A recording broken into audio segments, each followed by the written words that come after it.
Hi everyone, my name's Tilly. It's Atilia Rodriguez, but I prefer Tilly. I just wanted to introduce myself and how I came about working with sensorimotor psychotherapy as a sensorimotor psychotherapist.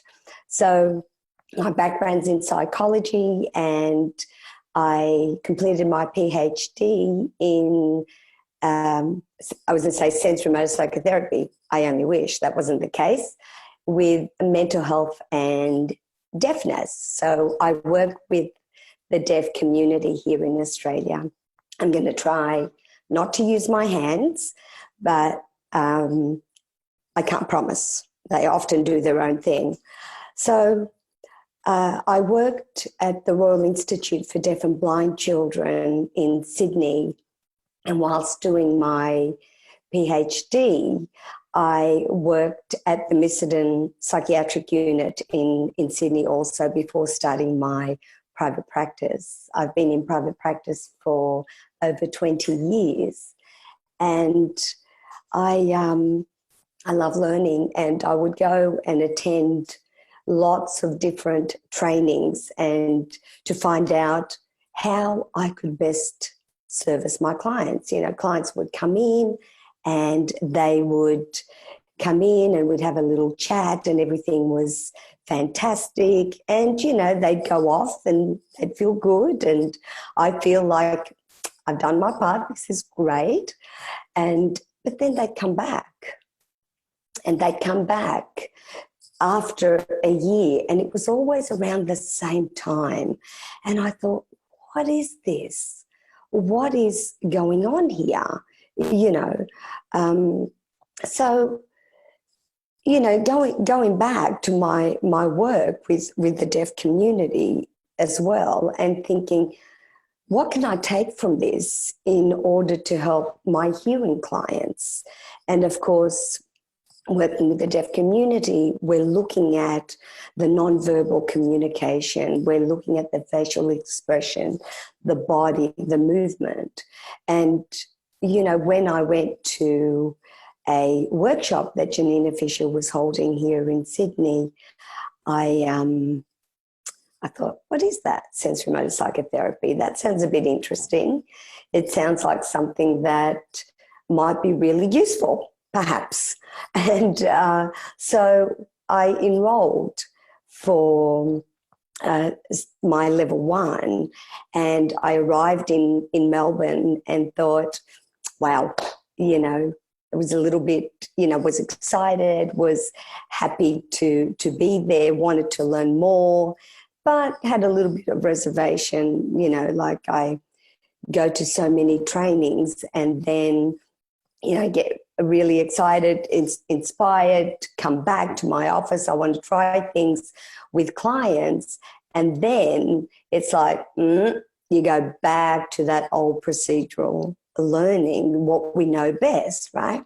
So I was kind of had that in the back of my mind, and I thought, let's see what happens. But you know, then the trainers started talking about, you know, tracking and, you know, what I would do with clients, watch their nonverbal communication and, you know, look at, they were talking about contact statements, implicit, explicit, and how there's all of this ability to shift things in the body. And I thought, okay, well, this sounds really good. This sounds exciting. And as the 3 days went on, I thought, oh my gosh, you know, I do this sort of stuff. There's a name for that. And, you know, it was really exciting. And so I come back to my office and I'm inspired and I'm ready to, you know, rock and roll, as they say, and get introduced this to my clients. And of course, you know, one of my clients whom I've seen for a very long time, he's a civil engineer and very much left brain, and he was, you know, prior to seeing me, he was seeing a psychiatrist. So it was very much what he was used to, was talking, you know. So I came in and I said, I've been away on a training and, I've learned some things, and I was just wondering if you'd be curious for us to, to try some of the things that I've learned. And he goes, oh, Tilly, this is a little bit of gobbledygosh, he says. And I said, I said, what is it that tells you that it's gobbledygosh? How does your body tell you? And he goes, well, I don't know. It just doesn't seem like something that I could really get into, because this is where I go into this headspace. Of course you do. That's where you live most of the time. And then, we started talking a little bit about, how we tend to just focus on what's happening up here, on our thoughts and talking. And then it's almost like the body just comes along for the ride. It's like, doesn't even exist. It's not there. And so when I speak to clients about it, it's almost like they don't know. They go, oh, I don't know. I don't know. I don't feel that, or I don't really pay attention. So I said to him, I said, sensorimotor is about, it is a talking therapy. So it is very much, what you're used to, but with a little bit extra.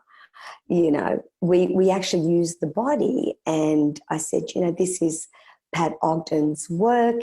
She has been researching this stuff since the 1970s. And, it was built on the Hakomi method. And so we talk about how the body has so much knowledge and wisdom. And, of course, I'm giving him this speech, which I truly believe, and he's kind of sitting there and is like, yeah, whatever. To him, it felt a little bit like a sales pitch. And I said to him, then and I said, but, if you would be curious, perhaps just to start, just tracking your body, just seeing what happens. Are there any, if there's any tightness in your belly or any sensations or, what's going on, without any judgment, but just being curious about it. Go, this is happening to me. I was sitting on the dentist chair and the dentist jabbed me, and all of a sudden my body starts to shake. And I'm going, oh, this is interesting. It feels a little bit funny. So I said to him that just being there and just allowing it to do what it needed to do, and it actually subsided rather than freaking out. So anyway, we started to talk a little bit more, and, we kind of put that aside for the time being. And he started to tell me about one of his best friends whose daughter's boyfriend had committed suicide. And as he's saying that, his hand goes straight to his throat. And I went, oh, I said, he hung himself, huh? And he said, yes. How did you know? And his hand's still here. And I said, well, just pay attention to your hand. And he goes, oh, I didn't realize that. And he goes, that's amazing. So trying to convince him how wonderful sensorimotor was in terms of shifting old procedural tendencies and, changing those limiting beliefs. Even though his left brain, he's like, no, I'm not going to buy it. But his body did it for us, which was just awesome. So that for him was a huge eye-opener, because he turned around and he goes, wow. He goes, I didn't realize that. And I said, so we can work with this, with you know, what's happening here. So if you just pay attention, what are you noticing in your body right now? And he says, well, I do have some tightness in my throat. You know, so I said, we're going to work with this. We could then go a little bit deeper and stay with that tightness in your throat and whatever emotion comes up. And he's, like I said, was an old client. So the other day I had a new client, and I had never seen this young woman before. So I'm always really excited when I see new people. The old ones, I kind of have to convince them, you know, and the new ones, it's like, well, they don't know that this is how I work. So I start off, this is how I work. And then I looked through the window, and the poor thing was going back and forth, back and forth. She was going to the front seat, passenger seat, driver's seat, and I could see that she was really struggling to come inside. So I waited a few moments, and I went to the door, and I opened the door, and I said, oh, hi. And she goes, are you Tilly? I said, yes. I said, come on in. I said, you really struggled to get here, right? And she said, to be honest, I really don't want to be here. I said, right. I said, of course. Who wants to be vulnerable? I get it. There's a part of you that really doesn't want to be here. No one wants to feel exposed and vulnerable. I said, but I really want to honor that part of you that actually doesn't want to be here, but came anyway. And the part of you that wanted to come, and the courage that you have for being here. So I said to her, why don't you just go on into the room and kind of get a sense of the room and what it's like to be there.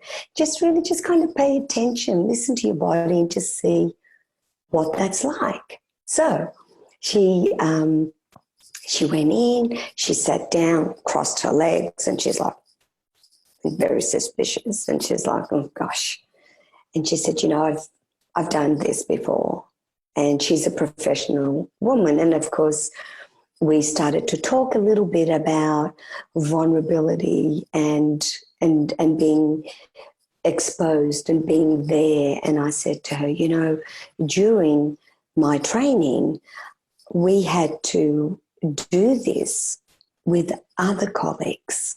So I kind of sense that, I know that feeling of vulnerability, of, you know, being exposed and going, and that fear of being judged. What are people going to think of me? And, you know, that I'm not good enough, they're going to see straight through me. And I said, you know, I remember sitting in front of my supervisor for the first time and going, gee, Sue, is this what our clients feel like? This, I might as well be sitting here naked. I feel like you can see straight through me. And I could feel my body kind of pulling in. So we spoke a little bit about that, and, you know, she again wasn't convinced. And I said, well, you know how I told you that over the phone that I use Sensorimotor Psychotherapy? And I said, did you have a little look at it? Did you Google it? She goes, no, I didn't. And I said, great, that's awesome. I said, because now I can talk to you about it. So, and again, saying to her that Sensorimotor is about, it's a talking therapy, which is something that she had done before, you know. And I said, but it's about, we are so used to processing information top down. This is a little bit different. This is about using our body and really honoring the wisdom that our body brings to the table. So, you know, I could see her pulling in, and I could feel in myself, my gut. And I said, you know, it's also about being really mindful and being here in the present and being able to work through whatever comes up, and we do this together. It's an invitation. Everything we do is an invitation, and invitation only. This is not about me sitting here and just going, I said, everybody knows about CBT. People know about EMDR, but not many people know about sensorimotor psychotherapy.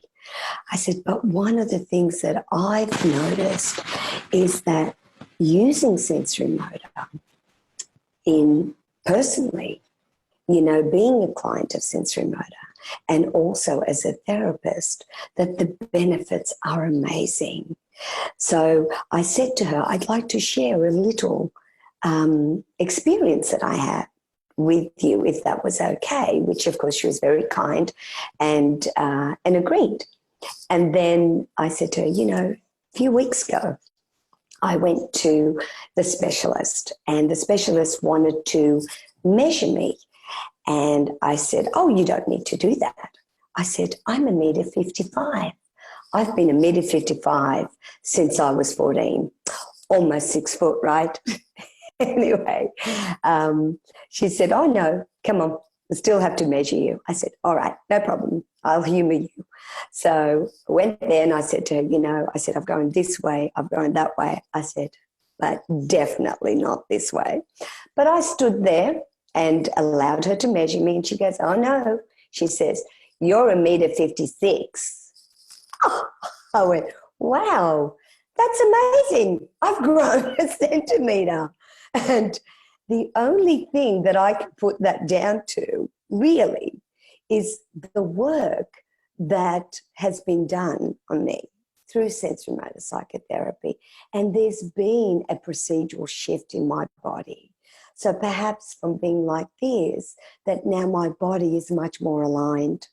And then we spoke, and certainly, that is just validation for the work that we do, 100%, that procedural shift.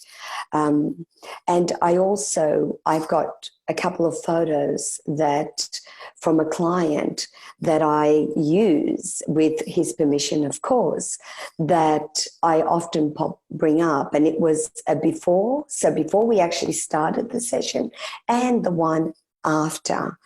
And he's very limp, so his legs and arms are really limp, and he's kind of hunched up, and he's really softly spoken.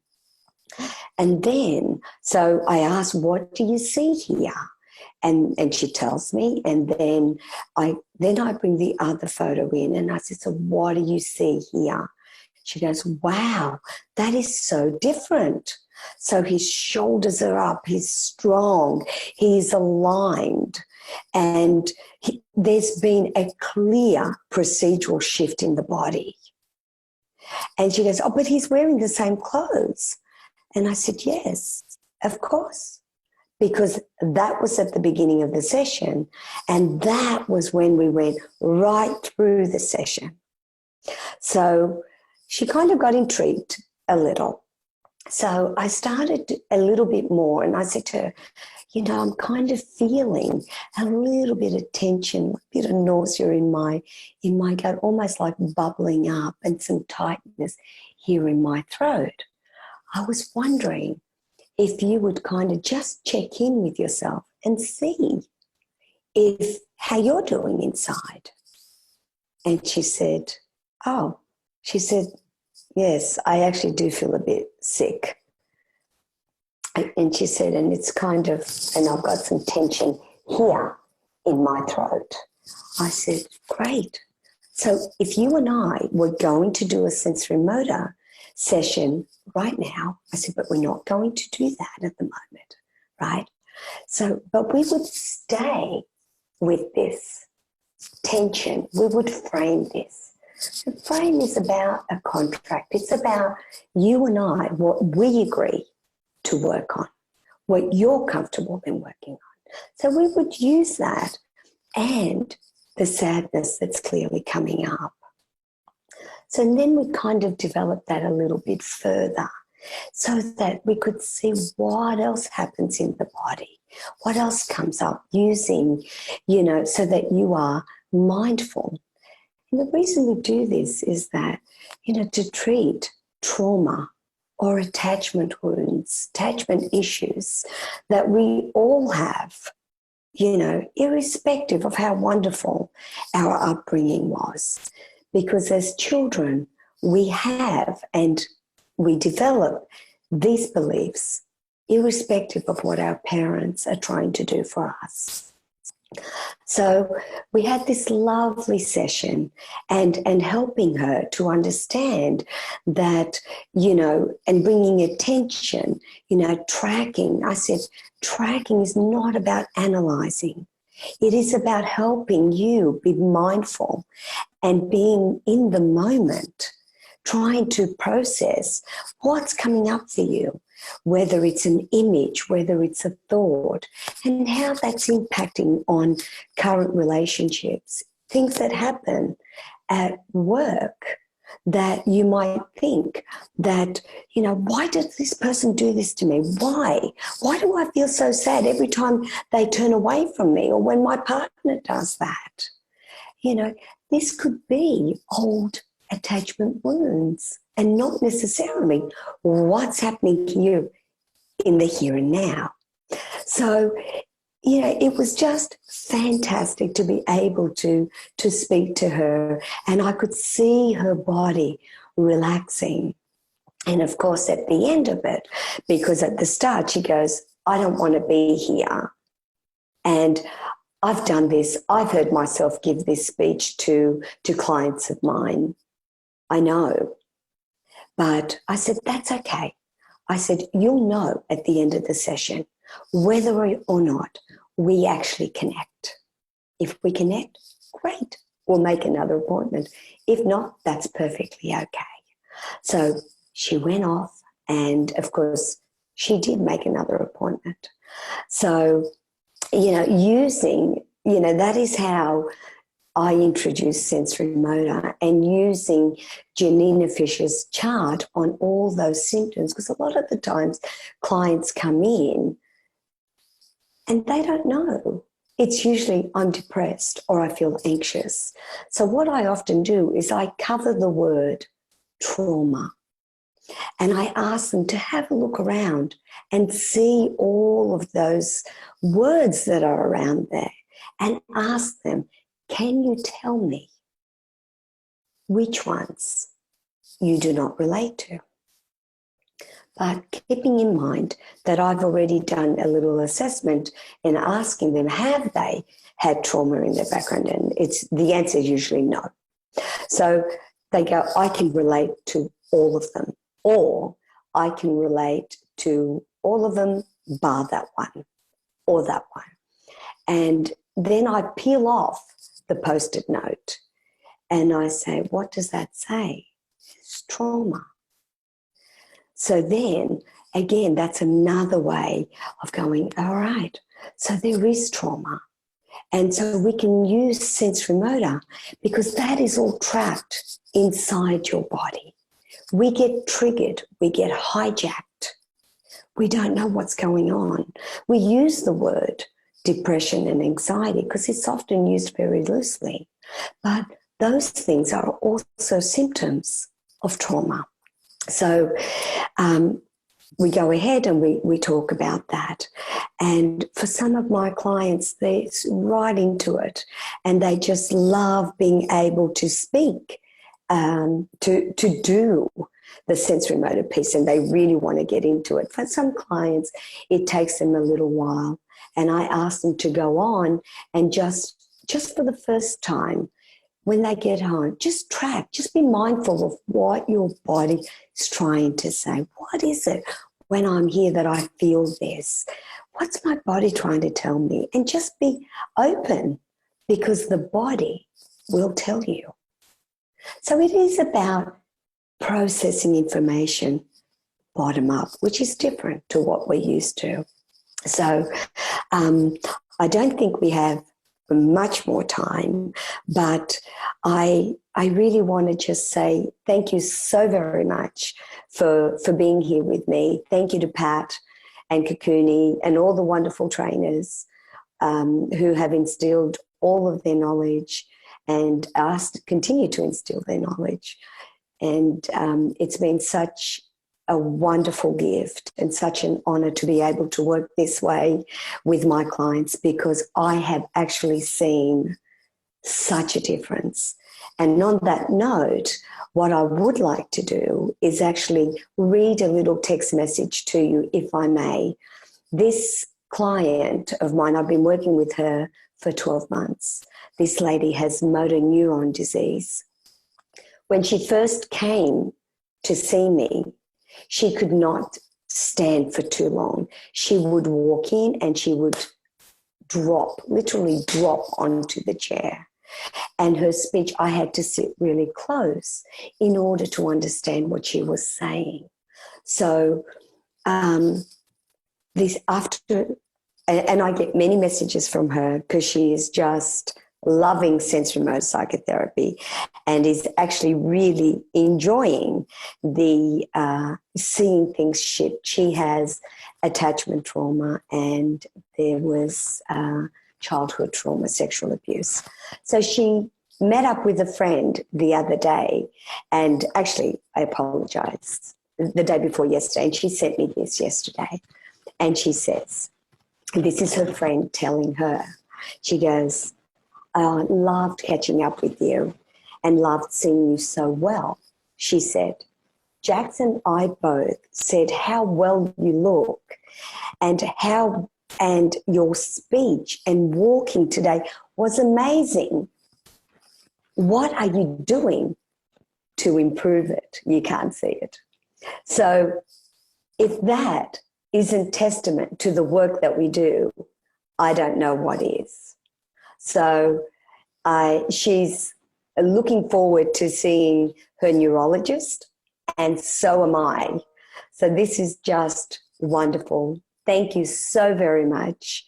I truly appreciate you guys joining me, and I look forward to seeing you again. Thank you, thank you, thank you so much. See you later. Bye-bye.